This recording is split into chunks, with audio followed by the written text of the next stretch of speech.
Hello there and welcome. In this lesson, we'll be talking about how to get a refund from AliExpress. So first of all, right here in the AliExpress dashboard, all you have to simply do is click on your account, and then you will have this basically where you can open disputes and reports. Click on it, and simply, as you can see right here, if you encounter any issues, we encourage you to contact the seller or the buyer first. If you can't reach an agreement, you can apply for a refund by opening a dispute. Or right here, if you think that seller or a buyer has violated AliExpress trading rules, you have the ability to send a report to our team to review. This will help us to make sure we provide you a safety shopping experience. So this is basically for really bad cases. For example, if the seller doesn't send anything, you'll have to submit a report here. Otherwise, if, for example, the item is defective or it's the wrong item, you'll click on open a dispute here. But as you can see right here, you'll have the orders that you have ordered. For example, this is a very old order of mine. So basically, the first important thing is that the order doesn't have to surpass 15 days. I'll go through the details right here, as you can see in buyer protection. So let's go through this page. To first of all see this page, all you have to do is click on your user and go to buyer protection, just right here. So yeah, how long does buyer protection last and how can I initiate a return/refund? It lasts 15 days from the moment you confirm that you have received the item, and any item with the label buyer protection on its detail page is covered with the exception of items that you have damaged yourself, personalized and custom-made items, perishable items such as flowers and maybe something like that, something that dies, items unsuitable for return due to hygiene or health reasons, and so on. So yeah, the first thing, is to let the store know what the problem is and upload any supporting info if needed, images/screenshots. That's why in the next lesson, you will see me talking about this very importantly. Make sure that whoever you're selling the item to makes you and sends you images and screenshots. So yeah, to help you reach a satisfactory solution with it. So make a return/refund request. As I showed you right here, you will click on here return/refunds, and then you will be able to make that request. So yeah, get refunded, choose the reason for return/refund from the list provided, upload any supporting info needed, pictures/videos. I'll show you this right now in a second, and submit your application. You can check back regularly under the return/refunds tab on orders to see the progress. So meanwhile, if you have a defective item, you will execute all of these steps as I said in detail.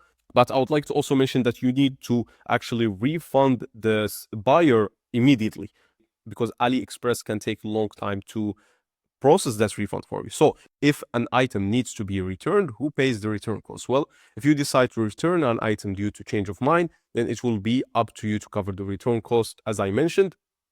And as I will mention in more details in the next lesson, that in this case, you'll have to really do it in your selling policies, shipping policies, that if the buyer doesn't like the item, they're just going to have to pay for shipping themselves. And that ends up costing like half of the product itself. So it's not really worth it for the buyers to even return it. And in most cases, they will just say, there's no worries, I'll just keep the item. So yeah, when will I receive my refund? Well, it can take 1 to 10 working days to arrive dependent on your original payment method.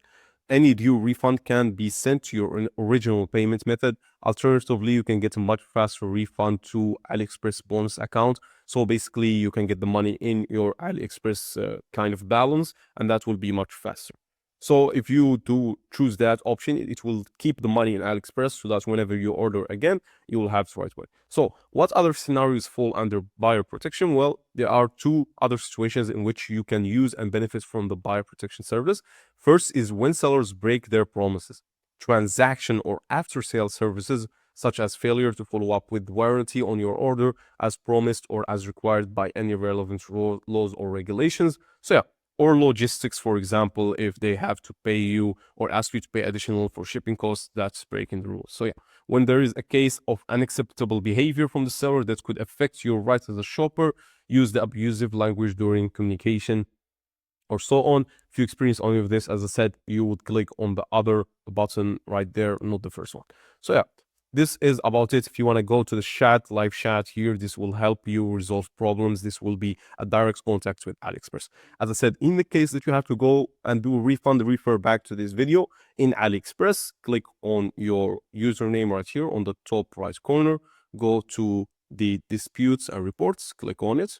After clicking on it, you will be able to open a dispute, open a dispute right here.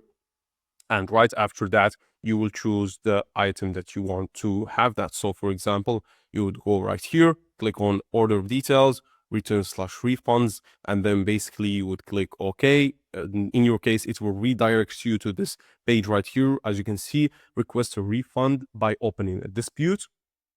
You'll see the item, the price, everything about it. So you'll have two options, either refund only or return goods. You would most likely do refund only because, as I said, return goods is really not worth it for you nor the buyer. So just make sure to communicate that very clearly. Right here, then you will see this page. In this page, as you can see, you'll see the item, the unit's price. As I said, you would do I want to apply for refund only. Did you receive the item? You'll click yes or no. The refund amount that you want. Do you want a full refund, a partial refund? What exactly are you requesting? Please write your request details. As I said, that's why it's very important to ask the buyer for more details about what exactly happened. And then please upload your evidence. You would upload at least 2 or 3 images, and then a video will also be a strong evidence for it as well. So yeah, right here, as you can see in this next screenshot, you have, for example, opened the dispute. Aliexpress steps in if you haven't cleared things with the seller, and then you have basically the item and you're just waiting for negotiation to finish. This process can take anywhere from 1 day to like 2 weeks. Realistically, it will never take 1 day, but that might be possible. So yeah, buyer paid for order. As you can see right here, the seller got it, and then the seller shipped, and then buyer requested a refund. No tracking information. According to the tracking number, the package was rejected by the airline. As you can see right here, logistics, yes, and the AliExpress proposed a new solution. And then right here, you can see in this other case, basically AliExpress processing the proposal, and then they refunded $10.64 right here, as you can see. And yeah, the process is pretty straightforward. It takes a lot of time. That's the main issue that you will find out with AliExpress. So that's why it's very, very important to just give the refund immediately to the buyer so you don't have any problem with eBay. So with that said, that was it for today's lesson. I'll see you in the next one where I will talk in more details about what exactly to do in a couple of situations.